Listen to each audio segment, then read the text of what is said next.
इस वीडियो में हम बात करने वाले हैं हजरत अली ने फरमाया रोज सुबह दो फरिश्ते घर पर क्यों आते हैं और वो आकर क्या करते हैं। साथ ही साथ दोस्तों हम आपको बताने वाले हैं एक ऐसा वाकिया जिस वाकिये में दुल्हन का इंतकाल हो गया, यानी अपनी शादी वाले दिन ही दुल्हन जो ससुराल में जानी थी वो कब्र में पहुंच गई। इसके साथ साथ दोस्तों हम आपको बताएंगे उन 15 घरों के बारे में जिन घरों में गरीबी ही गरीबी आती है, तंगदस्ती ही तंगदस्ती आती है।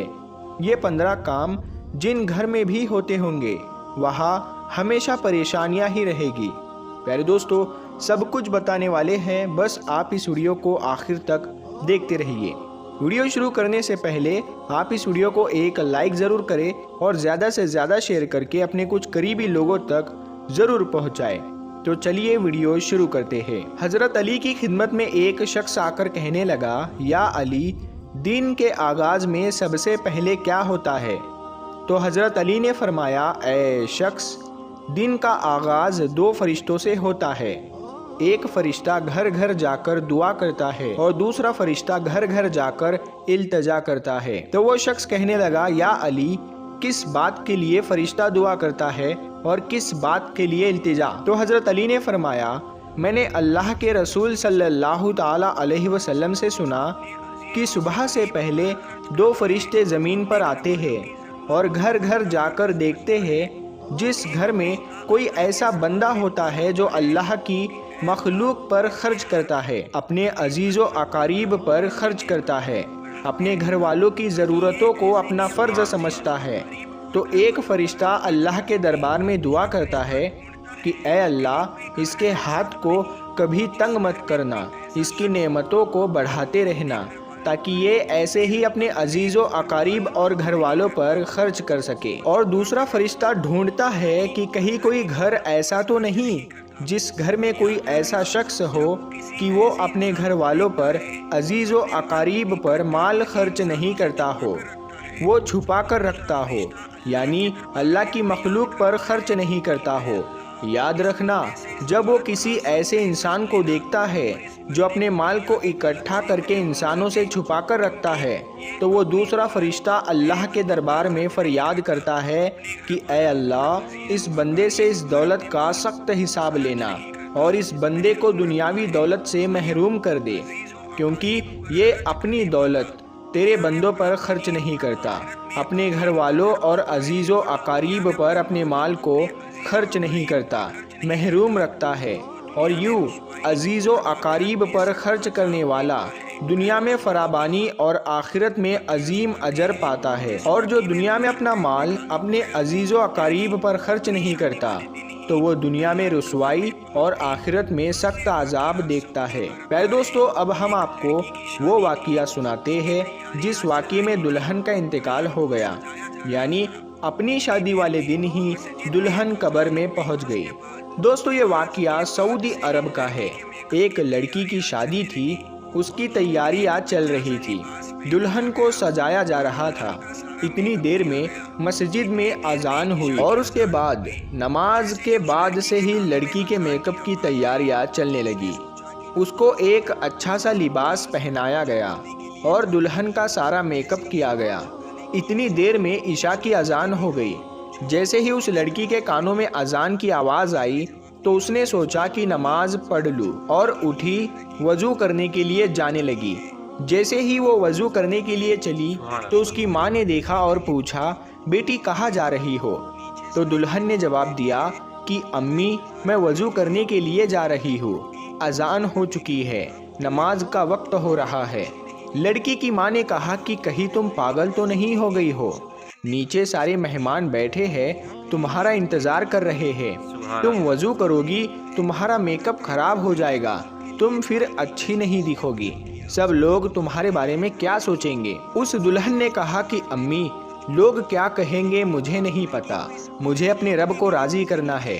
इतना कहकर लड़की वज़ू के लिए चली गई। उसने वज़ू किया और नमाज के लिए जाने लगी। वज़ू करने से उसका सारा मेकअप उतर चुका था, लेकिन लड़की को इस बात की कोई भी फिक्र नहीं थी, उसे तो डर था अपने रब का। लड़की नमाज पढ़ने के लिए खड़ी हो गई और नमाज अदा करने लगी। जैसे ही उसने आखिरी सजदा किया तो वो उठ ना सकी और सजदे में ही उस लड़की का इंतकाल हो गया। जब काफ़ी देर बाद भी दुल्हन नीचे नहीं पहुंची तो माँ को फिक्र हुई। वो कमरे में गई, देखा तो दुल्हन सजदे में है। काफ़ी देर के बाद भी जब वो सजदे से ना उठी तो माँ करीब जाकर उसे हिलाने लगी।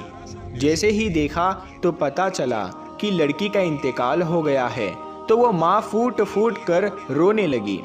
प्यारे दोस्तों, ये जो प्यारा सा मैसेज है ये उन लड़के और लड़कियों के लिए है जो दुनिया में खूबसूरत बनने के लिए अपने रब को भूल चुके हैं। किसी ने क्या खूब कहा है कि इस्लाम की शहजादियों को खूबसूरत बनने के लिए किसी महंगे क्रीम और पाउडर की ज़रूरत नहीं, 5 वक्त के वज़ू का पानी ही काफ़ी है उनकी खूबसूरती के लिए। प्यारे दोस्तों, अब हम आपको बताते हैं 15 घरों में गरीबी ही गरीबी आती है, तंगदस्ती ही तंगदस्ती आती है और परेशानियां आती है। दोस्तों, अगर आपके साथ भी ऐसा होता है कि आपकी कमाई तो बहुत है लेकिन फिर भी पैसा रुकता नहीं है, पैसे में बरकत नहीं होती, आपकी गरीबी दूर नहीं होती, अगर आप इन गलतियों में से एक भी गलती करते हो तो उसे फ़ौरन अपने से दूर कर दो। इंशाअल्लाह गरीबी आपके घर से दूर हो जाएगी, आसपास भी नहीं भटकेगी। घर में गरीबी आने की 15 निशानियाँ। नंबर 1, लेटते वक्त एक टांग को दूसरी टांग पर रखना। नंबर 2, टूटे हुए बर्तन इस्तेमाल करना। नंबर 3, बॉटल को पूरा मुंह या पानी के मटके को मुंह लगाकर पानी पीना। नंबर 4, पेड़ के नीचे पेशाब करना। नंबर 5, टूटी हुई कंघी से बाल बनाना। नंबर 6, घर में कूड़ा करकट जमा करके रखना। नंबर 7, दांतों से नाखून को काटना। नंबर 8, फजर की नमाज नहीं पढ़ना। प्यारे दोस्तों, सबसे ज़्यादा गरीबी फजर की नमाज नहीं पढ़ने से आती है। अगर आप फजर की नमाज नहीं पढ़ते हैं तो उस घर में गरीबी का आना तय है। नंबर 9, झूठी कसम खाना। नंबर 10, उल्टे लेट कर सोना। नंबर 11, मेहमान के आने पर नाराज़ होना। नंबर 12, औरतों का खड़े खड़े बालों को संवारना। नंबर 13, गुसल खाने में पेशाब करना। नंबर 14, घर में बड़े लोगों को नीचे बैठाकर खुद ऊपर बैठना। और नंबर 15, उल्टे हाथ से खाना पीना करना। प्यारे दोस्तों, ये थे वो 15 काम जिनको करने से घर में गरीबी बनी रहती है और उस घर में गरीबी का आना तय होता है। तो आप अगर इन चीज़ों से बच गए तो इंशाअल्लाह ताला आपके घर में भी बरकत होगी। प्यारे दोस्तों, अगर आपको ये वीडियो पसंद आई है तो इस वीडियो को आप हर बार की तरह अपने दोस्तों में ज़रूर शेयर करें। और अभी तक आपने हमारे चैनल नूरे हदीस को सब्सक्राइब नहीं किया है तो सब्सक्राइब करके साथ में लगे बेल आइकन को ज़रूर दबा दें। हम मिलते हैं फिर एक नई वीडियो के साथ में, तब तक के